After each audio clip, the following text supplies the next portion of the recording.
Hi everybody, welcome back to Missy's Imaginings. It's been a little while, but I wanted to touch base, see how you're all doing.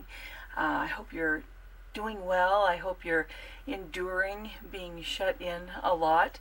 Right now we're still working and we have some neat things in the mix. So I'll go ahead and put a link down below to one of the things we're kind of working on at present, just to kind of help the situation at work. And then and I can do that because now it's public knowledge. So but and then here at the house I've been working on masks. I've put in pictures in Facebook and Instagram and on the website. I've tried several different patterns, and as you know, if you go on YouTube, there's hundreds if not thousands of videos on how to make masks. So I'm not going to trump any of those videos because a lot of people have been doing it a lot longer than I have. But I found a couple that I kind of liked the best, and I went ahead and tried their patterns. The first one I did was for the little pleated just rectangles. This is a 9x7 rectangle, so you don't need a pattern, you just need to cut out rectangles. It's 9 inches by 7 inches, and then you simply make like a little pillow, and then you're inserting the elastic in the corners. If that's kind of a pain for you to do, if you're not an experienced sewer and you don't want to mess with having it inside and trying not to catch it as you sew around the edges, yada yada yada, you can always just attach your elastic or ties after it's already sewn. So basically you'd go around the entire edge like sewing a pillowcase or a pillow, flip it right side out, and then put your pleats in and top stitch it. That's about all it is. On this actual pattern though, and I linked this on the blog, is I liked this one because there was a way that you could make the pocket to put a tissue or a filter fabric inside so that it just gives extra protection. So this ends up being 3 layers of cotton, because each of these pieces that makes the pocket, this half has been folded, so that's 2 layers of white and 2 layers of white here, and then you have the layer of your color on the outside. So it's 3 layers of cotton, but it still would need that non-woven filter inside. But I liked that option, that you could renew that, you know, throw the old one away and do that. So I made 2 of those, and these still have to go in the wash, so I can go ahead and show you how they fit. Let's see. So it would just, with the elastic, it fits like this. It gets good coverage, it covers everything, but I found there's like some gap here because I didn't want to mess with trying to insert wire and all that stuff, and there's a little bit of gap here. So in an emergency, or for people just treating normal people who aren't fighting the virus or suspected of have the virus, it just gives a little extra protection. It can also be worn over another mask to make those other ones last longer. So anyway, this one, it turned out well. They went together pretty easily. I will say, because this is 3 layers of fabric and you're going to pleat it, so it becomes, you know, in some places 6 layers of fabric, go slow over those pleats so that you don't break your thread. Another thing you might want to do is have a little bit bigger needle. Rather than a 10 needle, go with a 12 or 14 needle, just because you're going through a lot of fabric, and that bigger needle will be stronger, obviously, but it also provides, how do I say that, a bigger hole, so when the needle goes in and comes back out, there's more ease for the thread to catch on the bobbin and do what the machine needs to do to sew. So when you're doing that many layers of cotton fabric, it's just nicer not to have a really tiny needle, and go slow when you're doing the pleating. The other mask that we did, well, that I did, I say we, but you know, if you join me, then it's we, was for a fitted mask. And I saw a video, and I linked that on the blog as well, because I like the shape, I like the way it fit. So there's also a variety of sizes. So the first size I did was for a woman, so that fits, like I say, these are all going to be washed. So it fits like this.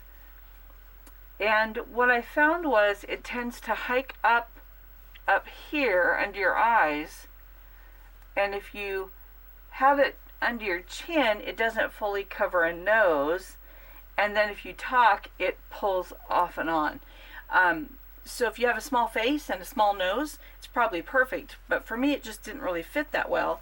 And then the extra large was a little too big and kind of floppy. And you could tighten the elastic, but still it was kind of a weird fit for me over the nose and the chin. So I did a little bit of fumbling and a little bit of changing and made it come down a little bit more under the chin, gave a little bit more height over the nose. Then I also found that it kind of gapped, we'll put it back on, it kind of gapped, there we go, back here there was kind of some gap, like there was too much fabric down there. So we kind of narrowed that for, there we go, this. It seems to stay in place a lot better. It still pulls on my nose a little bit, and so that it just seemed to work a little bit better, especially if you want to speak. So we did this.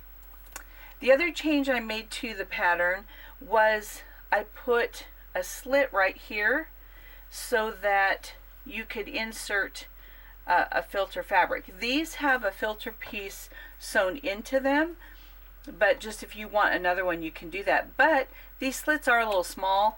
I think I sewed too far down.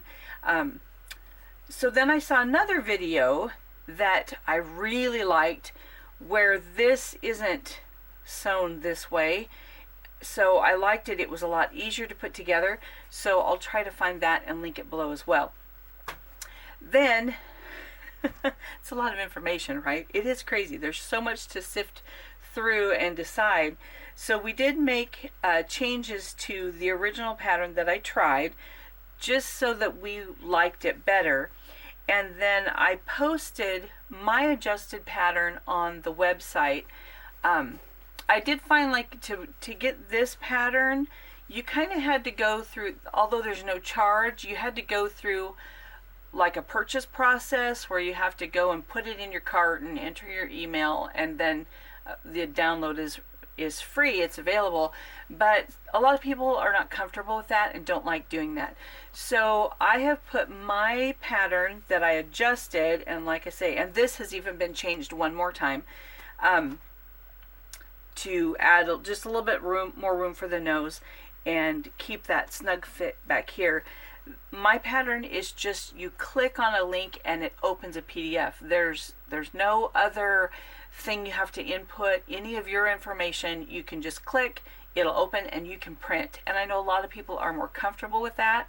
A lot of times if you go to someone's Etsy site or website, you have to go through this whole thing of a purchase process, even if you're not paying for it, and then you get all these pop-ups that want you to download all these other things, and I know a lot of people hate dealing with that stuff. So for your convenience, just to make it a little bit easier, on my website, on the blog for April 3rd, that's the date of the post, there's just, it says mask. You just click on the word mask, it's a little pink word, it'll open the PDF and you can hit print. So there's nothing else there. You don't have to worry about pop-ups unless the actual website attaches ads, but I don't do that. You don't have to go through a store or anything like that. You just click on it, it'll open, and you can print. So hopefully that will make it more accessible for you and easier for you to get a pattern that you want to try. Like I say, I've only done a couple, and one I didn't need a pattern, and the other one I kind of had to go through a process to get the pattern. So hopefully that will be helpful for you. If you want that, if you want to try them, then just watch the tutorials, and like I say, there's tons of them out there, and they're pretty easy to sew. So I've been working on those. Also, just a quick note, I've done some for some family members, and some of my personal friends who are actually in the medical field. And of course, I've been flooded with lots of people wanting them, but I'm not a manufacturing plant. I'm just here sewing, and I can't keep up with a ton of demand. So I may have to just unfortunately put a limit even on what I can promise, because I'm still working. So it's only in my spare time, but we're getting a start on it. Hopefully it'll be helpful and get some of those out. Like I say, I want to get them to people who are actually working in the medical field and who are in need of them because of their job and their risk levels. So that's that project. Then of course I always have more coats I need to finish, so I still have this black one. He needs buttons and snaps. And then the creamy colored one with the two-tone sleeves still needs buttons and snaps. Still working on that, which brings us to what I want to do today. I usually get too many irons in the fire, but I made the pattern for the Resinsoul Me. She's 60 centimeters tall. She's very tall and lanky, and she hadn't had any attention for a long time. So I cut out the dress. I've posted the pictures of these pieces, and we're going to go ahead and put that together. The skirt will have this fabric, which I love because all these little flowers are loose and they're only attached in the center of the flower, which leaves the little ruffled petals to flutter free, which I really like. So this chiffon or tulle fabric that's been embroidered and had applique attached is going to be the skirt overlay over white, and then the bodice will have a chiffon overlay with some sparkly pink polka dots over white. So we're going to go ahead and put this together. There's a couple quick notes. It's going to be a very basic put together. It's a very basic dress, but what we're doing is I've cut the fabric for the bodice out of a very thin fabric, just because it's going to end up being 3 layers thick, because we'll have the overlay, which will be on top of a white fabric. So there we go. So it'll look like this. But then we're also going to have the lining. So there are 3 layers. So I wanted it to be very thin fabric, just so it doesn't get so bulky, because we're not sewing real people clothes, they're doll clothes. And essentially when we end up putting the waist together, it'll be 3 layers on the bodice and 2 layers of skirt. So that's going to be 5 layers of fabric that we're going to sew together for at the waist. And you don't want it to get so big and thick that it looks kind of wonky on your doll. So we're going to go ahead and put these together with very thin fabric. And there's a couple little steps we're going to do to get this to where it's kind of like what I want it to look like. So we'll go ahead and switch up the camera and get started on that. So hopefully it'll just give you something fun to do, something fun to try. The pattern is already posted on the website, and like I say, it is for that specific doll, but you can kind of look at the pieces and adjust them to the measurements of your doll if you have a different one. So it's, you know, it's pretty basic, so it's not going to be super complicated as long as you check your measurements. So we'll switch up the camera and start sewing. To begin, I'm going to start with the work on the bodice. On the pattern, if you're not going to worry about a full lining, you can have the option of this line and just having a partial facing to cover your shoulder straps and underarms, and then you would just zigzag or finish. But just with the nature of what I'm doing, I wanted just a full lining. And then this is the back piece. And as you can see, there's 4 darts in the front piece, here, here, here, and here. But before I worry about the darts, the first thing I'm going to do is I'm going to take one of my white pieces that will actually be part of the front underneath this overlay, and on all the pieces that will actually have the overlay, I'm going to baste around the entire edge of the fabric so that I can then treat these two pieces as one single piece. The reason I'm doing that is then, for one, it's a little bit less work because I'll only have to dart this piece one time. So rather than having a dart inside the gathering here that would show through, if this is all connected as one piece of fabric, then I can take my dart with both pieces of fabric and it's not going to show through this top see-through lining. So that's the first step. So I'm going to go ahead and baste all the way around this piece as well as the two back pieces so that I'll then have the front pieces of my bodice and the facing pieces of my bodice ready to go. Once these are all basted together, there we go, there's our set. Then I'll go ahead and put the darts in the front facing and the front of the actual bodice, and then I'll come back to the camera and we'll take a look at those. Here are our basted pieces. So you can see I just went all the way around, stitched it together, and I did stay inside of the 1/4 inch seam allowance because I don't want any of that basting to show up later. So I've done the two back pieces and the front piece. On the back of the front piece, let's see if we can get it close enough. I'm not sure if that'll show for you. I've marked where my darts are going to be. So now to make the darts, I'm going to just act like this is one piece of fabric, which is a lot more convenient. So I'll match up my edges, and you can hear my daughters chatting away in the background. They're having a good time, I suppose. So there we go. We'll match up those two marks. There we go. And then the only thing that you need to be careful of is sometimes this layer can separate from this one when you're making a dart. So in getting this pinpoint here, I'm going to use my finger on the back of the fabric and I'm going to press that upward just to keep those two layers of fabric snug together when I pinch that. So now I'm going to sew from the bottom up to that dot, and then that will create the dart, and I'll do that for all four on this piece, and then I'll also go ahead and put the darts on my facing piece, and then I'll come back to the camera.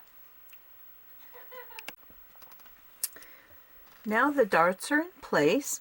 As you can see, it looks real nice and the dart doesn't show through our transparent outer layer there.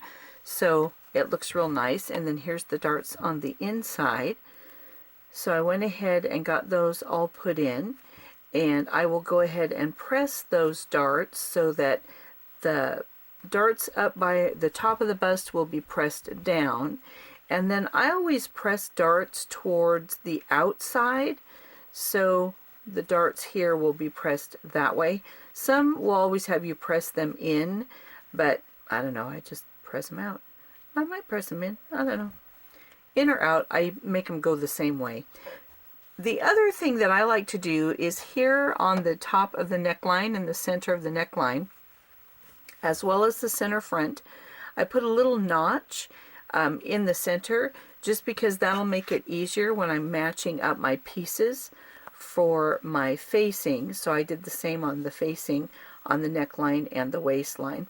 So I'll get these all pressed. My next step is going to be to sew the facing pieces together at the shoulder, and then also to sew the actual bodice pieces together at the shoulder. So I'll get them pressed and do my shoulder seams. And then also I like to top stitch, and then I'll get that all done, and then we'll come back to the camera and talk about our next step. So here's our little pieces with the shoulders attached. What I wanted to mention too, once I got this done, is that I top stitch the shoulder seam allowance down.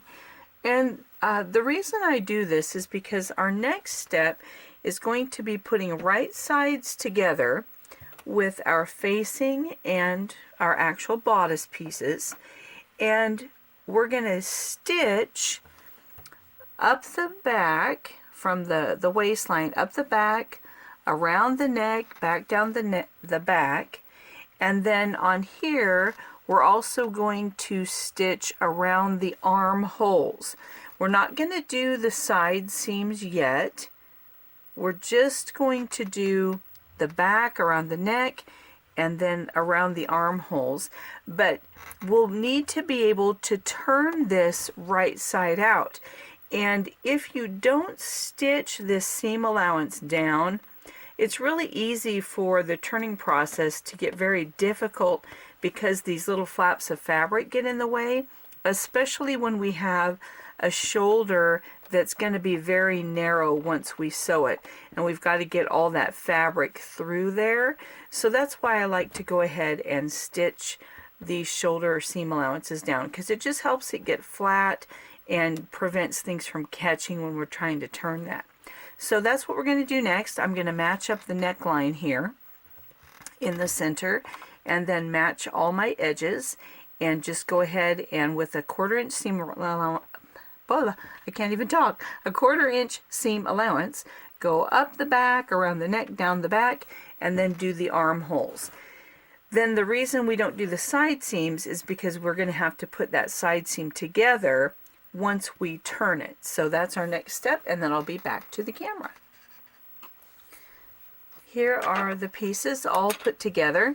Once I got the seams all in, I also went around the neckline and just cut little notches, and I did trim a little bit off the very inside edge of the shoulder seam just because that was pretty thick right there, and then also notches around the edge. This is just going to make it a little bit easier for those curves to turn out correctly.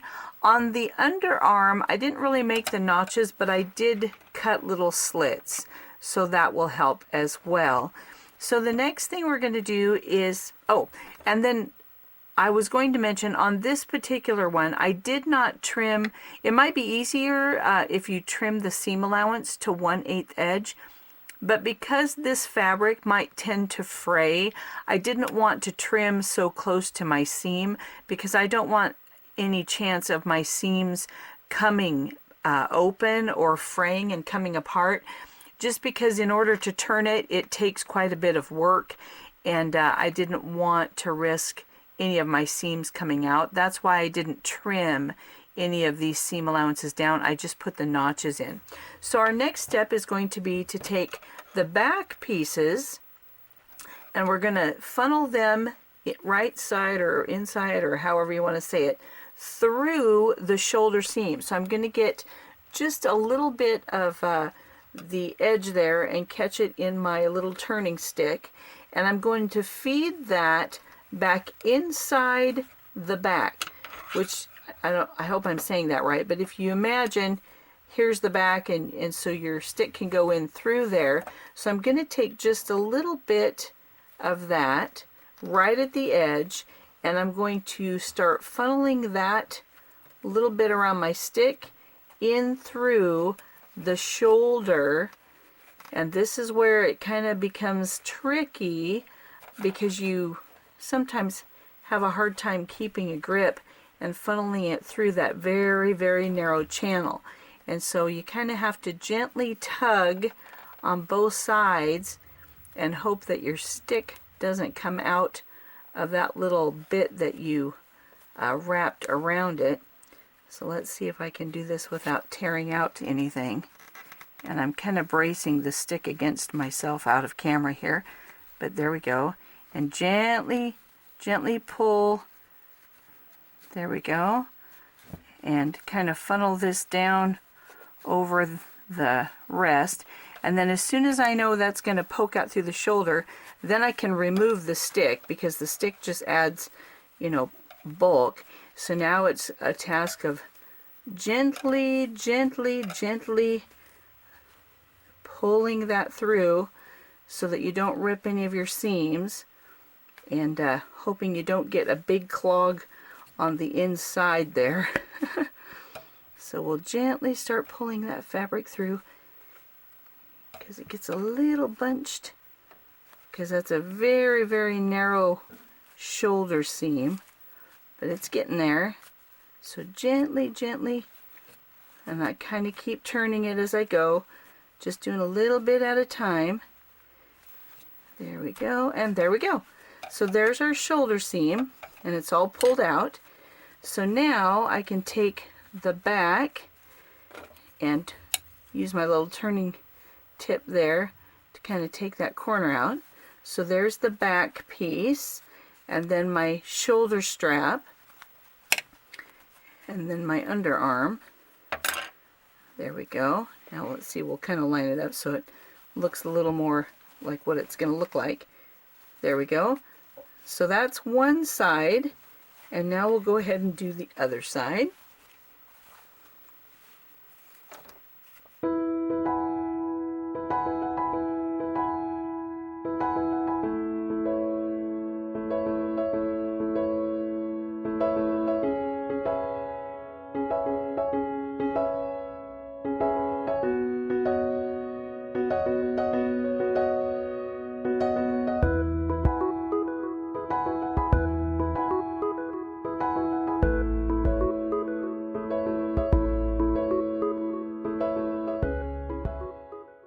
And here's our bodice with the lining attached. The next step is going to be to press the bodice so that everything's flat. And then the next step, once it's all flat, we need to do the side seams, which can be a little bit more tricky. But the way I do the side seam is I'm going to start with the right sides of the side seam, not the lining, just the right side, the front. And I'm going to attach the front pieces, and with right sides together, I'm going to sew from the waistline up to the armpit, and then it's going to pivot, and then I'm going to sew back down the side to the waistline of the lining, so that you're actually sewing the inside. And then once that's all sewn, then you can turn it right side out and those sides will be connected. So that's how we're going to do that. So once again, we're going to take the good fabric that's the actual front of the bodice, and we're going to take the waist edge and line it up so that we can start at the waist edge and sew up the side seam along that raw edge with a 1/4 inch seam up to where the facing meets the bodice fabric, making sure that underarm seam matches. If you want, you can also pin that before you start, just to make sure that your underarm seam matches where the fabric connects to the facing fabric. Then it'll pivot, like when you're in the machine, you'll kind of have to turn it. Then you're going to sew back down the side seam of the lining or the facing back down to the hem. So that's our next step. We're going to do that on both sides.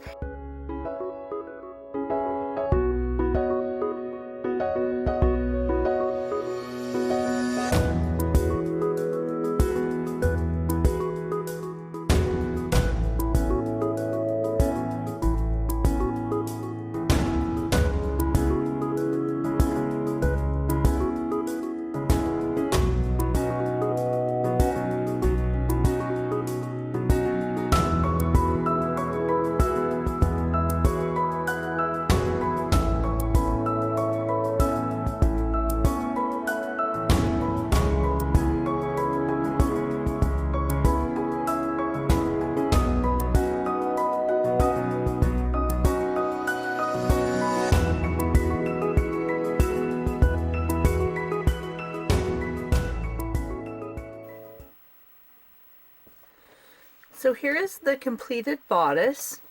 We got everything all put together, and I pressed down those side seams. But that's how we put the side seams together, so you have a nice finished bodice that's all finished nice around the armholes and around the neck. Everything is complete. Now I'm not going to worry about serging the waist at this point, because when I attach the skirt, I'm only going to attach the skirt to the front edge of the bodice, and then once it's attached, it will turn up with the natural seam allowance, which will turn up the facing, and then I'm going to hand baste that to the inside so that the inside will be all nice and finished as well, and that will hide all that seam allowance where the skirt connects. So now that the bodice is finished and it's going to be ready to be connected to our skirt, it's time to actually work on the skirt. So what we're going to do is, let's see if I can grab my pieces here. You can hear my pattern pieces rumpling. So on the skirt, I'm going to move back my camera. Let's see if I can angle it up and get a little bit more view. I want the skirt to fall freely over the underskirt, and so I'm not going to sew any of these pieces to the white yet. I'm just going to sew the side seams of the pink, and then I will sew the side seams of the white and get all those pieces connected, and then I'll come back to the camera and we'll go from there. So the first thing I'm going to do is, with all the white pieces, I'm going to sew all the side seams together, and the same with the pink. Then all these are shaped the same. It's all the same pattern piece, which is kind of nice. And there are 1, 2, 3, 4, 5 pieces. I'm going to pick one of them to be the centerpiece, of course. And on the centerpiece, I'm actually going to put just a little notch to match the center, so that I will be able to match the center to the center front of the bodice. So that's the only thing I really need to do as far as marking at this point. So I'm going to sew these together and the pink together, and then I'll be back to the camera. Now we'll take a look at where our skirts are thus far. On the underskirt, I went ahead and sewed all the side seams, but then I also finished the raw edges with my baby lock serger. You can use a zigzag stitch to finish that. You can also choose to do a French seam if you're very, very ambitious. If you want that to be finished inside so it doesn't ravel. And because this fabric tends to fray really easy, I definitely wanted that to be a finished edge. I also finished the very edge of the fabric on the skirt back, and then I finished the hem. I'm still deciding whether or not I'm actually going to hem the underskirt by turning it up and putting an actual hem in it, or if I'm just going to leave it this rolled edge serge. I haven't decided yet on that, but this one's ready now. And also I've done the same thing on the overlay. I sewed all the side seams and finished the inside, and then I serged the very back edge and the hem. Now I know on this part of the skirt I'm not going to turn that over and hem it. I'm just going to leave it that rolled edge just because I like the way it looks, and with that rolled edge it pretty much matches the look of the embroidery that's already in the fabric. So I'm just going to leave this. If I go ahead and hem the white part, it'll still look nice because then my overlay will be just a smidgen longer than the underskirt, which is always fine.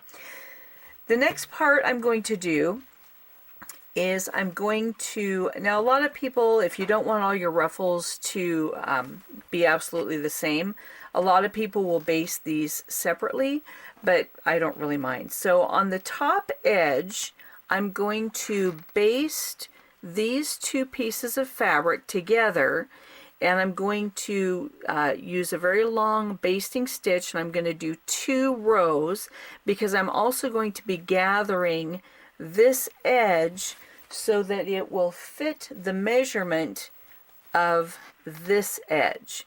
So I'm just going to be gathering it to fit.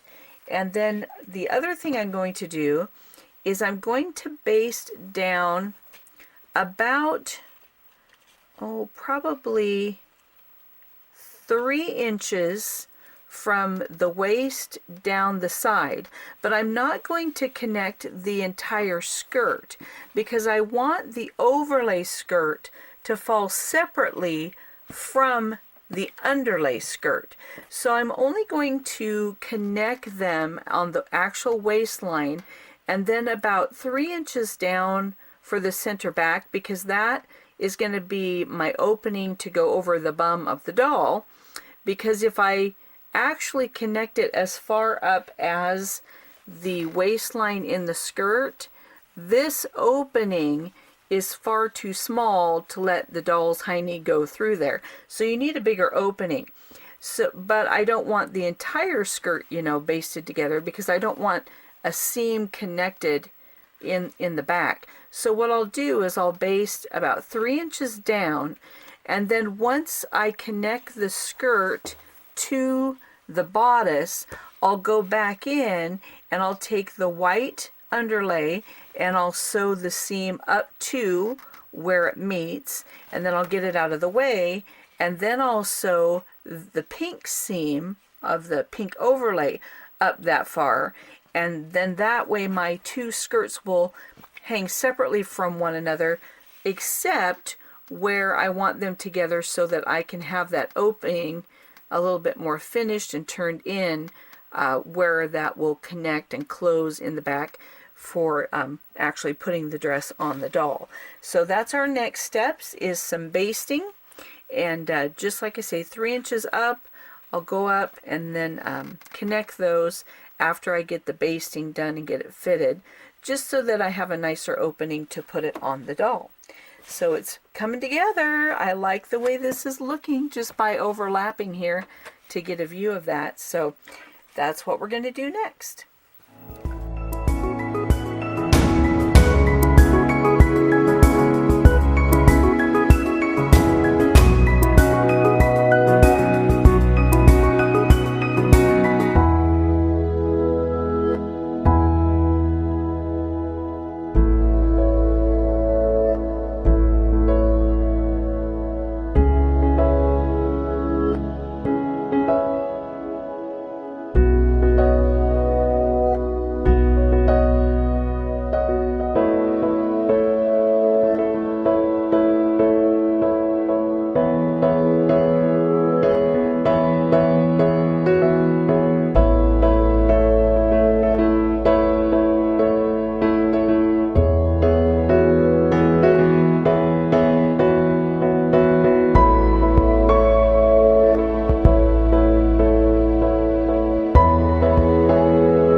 Once I have that inside edge pinned, I'm going to flip it around and just double check to see if my gathers look even.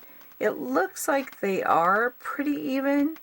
Some of them were a little more bunchy just because of the thickness of the little flowers, but it looks like that gathering is pretty nice. I do have a couple of the tails I'm going to go ahead and snip and get out of the way from surging, so I missed a couple of those. We'll trim those and get those out of the way too. So now I'm ready to go ahead and sew the skirt to the bodice. I'm going to go ahead and sew with the ruffled edge down, so my feed dogs will help pull that through kind of evenly and not have it really bunched in any particular spot. I might also add here, I'm adding a couple pins, but I know the center matches, so I just want to make sure the outside edges are pretty balanced as far as the ruffles, and they look pretty good. And then I just kind of gently pull, make sure it's stretched all the way across the front of that bodice there. These tails I'm not going to worry about until after it's sewn in place, because I don't want to lose any of those gathers, and they're sitting on the edge of that thread. So I'm not going to trim those yet, but I'm going to go ahead and stitch on the inside here of the bodice with the ruffles of the skirt down towards the feed dogs.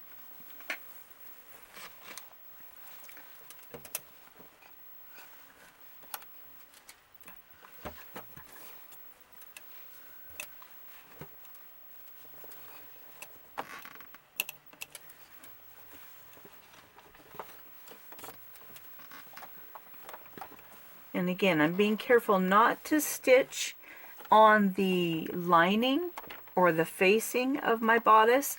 I'm only stitching on the front, right where that seam is.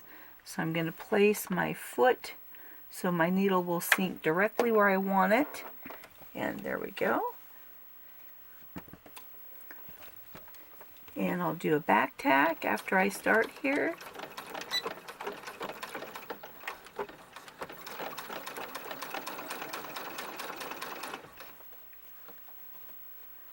I've got a few threads hung up on my foot.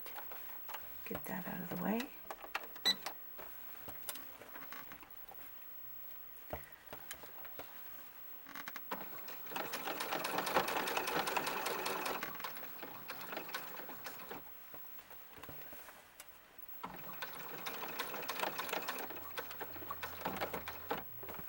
And if you sew over pins, just be sure you don't go too fast and hit a pin, because that's never very fun.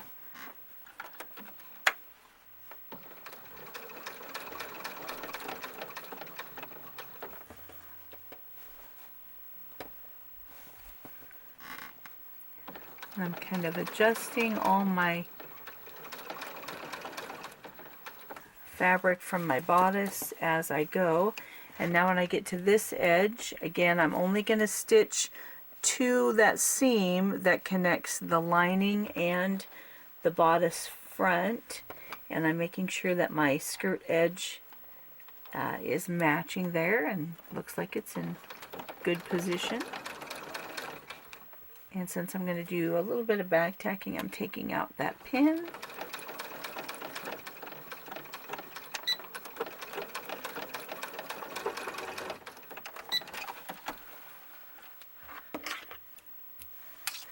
Now I can trim a lot of these messy threads.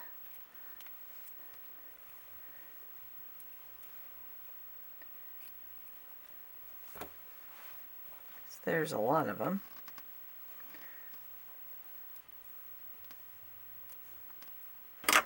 Remove my pins.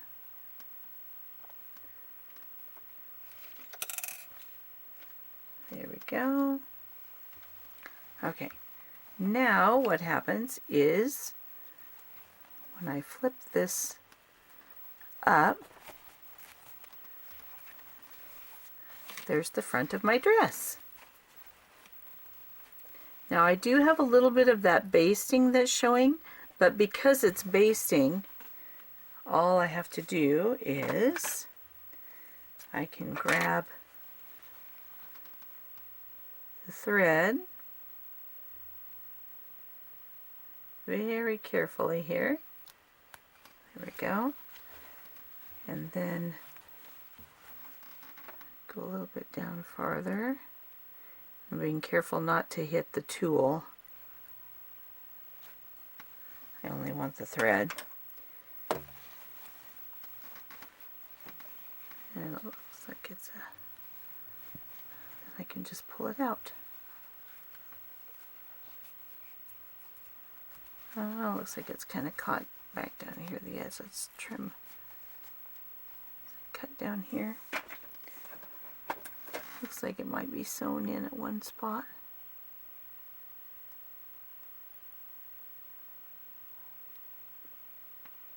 There's a good spot to...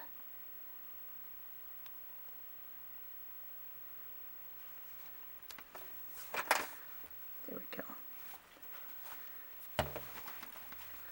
There we go. We pulled that out. So here's the front of our dress.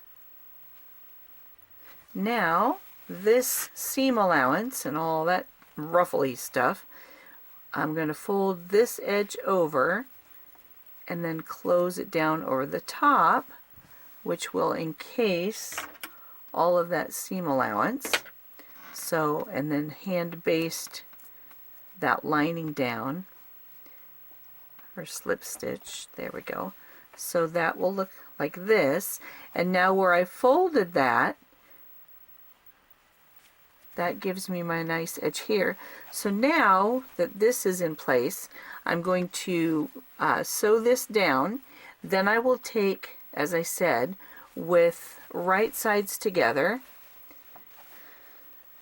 I'll sew the pink back, center back, up to where it meets that sewing, you know, as far up as I can go. Then I'll get that out of the way, and then I will sew the white edge so that my two skirt layers will hang separately from one another. So I'll do those steps and we'll come back and take a look at the dress.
So here is our gown. So the bodice is all finished, the skirt's all attached. There we go. And I think I may just go ahead and leave it serged at the bottom. Less work, and it still looks cute. And then in the back, this is how our back lays together. We have that folded edge connected up into the bodice. So when we put a snap here, that's gonna be fine. And then my skirt is loose and not attached until it gets right up here to the opening. So all of that pretty floral is free to just fall separate from the underskirt. And then we'll go ahead and put some snaps on the back to fit the doll. So now We just need to go ahead and put on our finished work for the snaps and put it on the doll, and we'll see how it looks. And here she is. The dress is finished. I like the length, so I'm not going to worry about hemming the white part. And she's barefoot right now, so once she has shoes on, that would even lift her up a little bit more, so I don't want to lose any length. But I love the way the skirt falls. I think the drape is really pretty. Here's the drape of just the white. Let's see if we can get the pink lifted up. There we go. So the white has a real pretty drape to it, and we'll spin her around. So that worked out well, and then as you can see, the pink falls free all the way around. There we go. So it falls free of the skirt, which is what I wanted. And yeah, and the bodice fits real nice. It is a little bit big, so it might work for some of your dolls who have a little bit bigger measurements than this doll. Again, this is the Resinsoul Me, so we'll turn it around. I had plenty of room to overlap the back, so you could not take quite as much room and overlap. I think I overlapped about 1/2 inch at the top, so if you had a doll that was a little bit thicker through here, you could move those snaps and just use a bare 1/4 inch on the overlap and have plenty of room for a doll with a larger waist. But yeah, I'm very tickled. Whoa, don't tip her over. I'm tickled with how it turned out. And so that's the very basic dress for the Resinsoul Me. The pattern's already posted, so you can scroll down, a couple posts ago, I guess. Now today is, I think, April 4th, something like that. I don't even know the date. But you can go ahead and scroll down, or you can go to the ready to print page, and I think it just says Me Basic Dress or Resinsoul Me Basic Dress or something simple like that, because it's just a simple bodice and skirt. The pattern is also easy if you want to add sleeves, if you want to change up the neckline. There's just a lot of things you can do to play with it. So it's a very basic pattern, just because I thought that might give you something fun that you can use to design for your dolls and have some fun with it on something that has just a nice basic fit. So yeah, in the meantime, stay well, stay healthy, take care of yourselves, and have some creative fun while you're stuck at home. And yeah, enjoy, happy sewing, and I'll see you next time. Bye.